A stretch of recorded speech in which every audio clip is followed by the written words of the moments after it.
Hello, everybody, and welcome to another Twilight Zone review. Today it is Season 3, Episode 30, Hocus Pocus and Frisbee, written by Rod Serling and starring Andy Devine as Frisbee. And this is a light, enjoyable episode, in my opinion, which really works because of a really good and charming performance from Andy Devine. So, we start with a man named Frisbee, and he's telling a story, a tall tale, if you want to call it that, to some men. In his store, I believe it is, or a shop or something like that. And one man calls him a liar. And we can already tell that's true. We find out that he always tells these stories, as he will continue to tell them throughout the episode.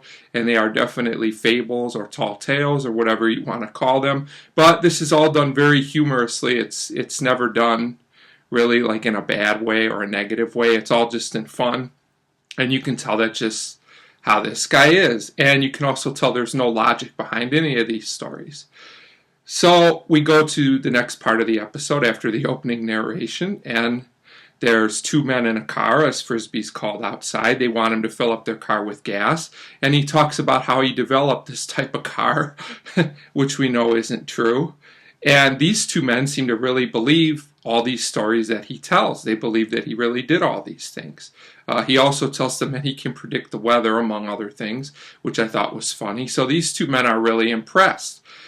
They say, we'll probably be seeing you soon. So Frisbee thinks nothing of it. He's going to close up his shop, and all of a sudden he hears this voice, and it's a man's voice, and the man tells him, he gives him directions. He says, you'll go on a trip that you'll never forget. Now Frisbee's reluctant about this. Of course, he tells a story during this time, but the voice eventually convinces him to go outside, and when Frisbee's getting some of his stuff ready before he leaves, he just flies off into the air, which was a ridiculous but humorous scene.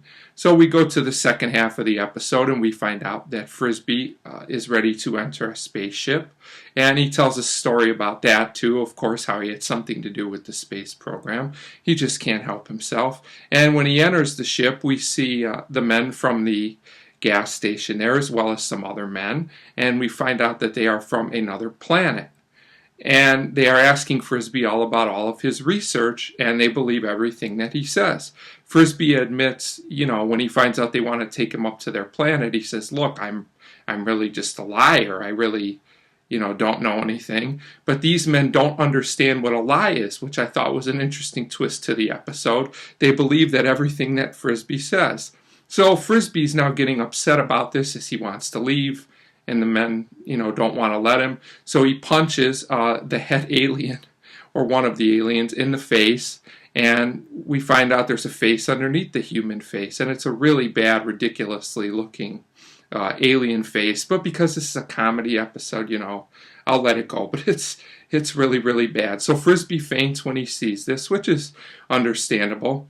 And when he wakes up, the alien is still talking to him. And Frisbee says, I want to relax for a minute. And he plays his harmonica, which he also played at the beginning of the episode. And the men there didn't like it. Well, these aliens don't like it either. They call it a death sound. And this distracts them for long enough for Frisbee to escape from the ship. So we go back to the last scene, and Frisbee is basically back at home, and all the guys from the beginning are there, and we find out they are throwing him a surprise party because it's Frisbee's birthday. And he gets as a gift a trophy that calls him the world's greatest liar. And only an episode, I think, as carefully written and acted as this would get away with this. It actually comes across as sincere and not mean-spirited, which I think is a tribute to the episode and the performance of Andy Devine, who's always likable in this role no matter what. And so, they say, give us a speech, tell us a story. So Frisbee actually tells them the story of everything that happened on the alien ship, and that how his harmonica helped him to escape. And of course, this story is just as ridiculous, if not even more ridiculous, than all his other stories. So no one believes him, even though this one is true. So I guess it's a happy ending for Frisbee in the Twilight Zone. Like I said, this is a light episode. It's not heavily thought-provoking, but it's very enjoyable because of the performances. And it just basically works for me overall. So I give Hocus Pocus and Frisbee a 3 out of 5. And, there's even a little bit of a lesson here about Watch how many things you say about yourself, because you never know what people are going to believe or not believe. So 3 out of 5 for Hocus Pocus and Frisbee. A nice, light episode worth watching. As always, thanks for your time.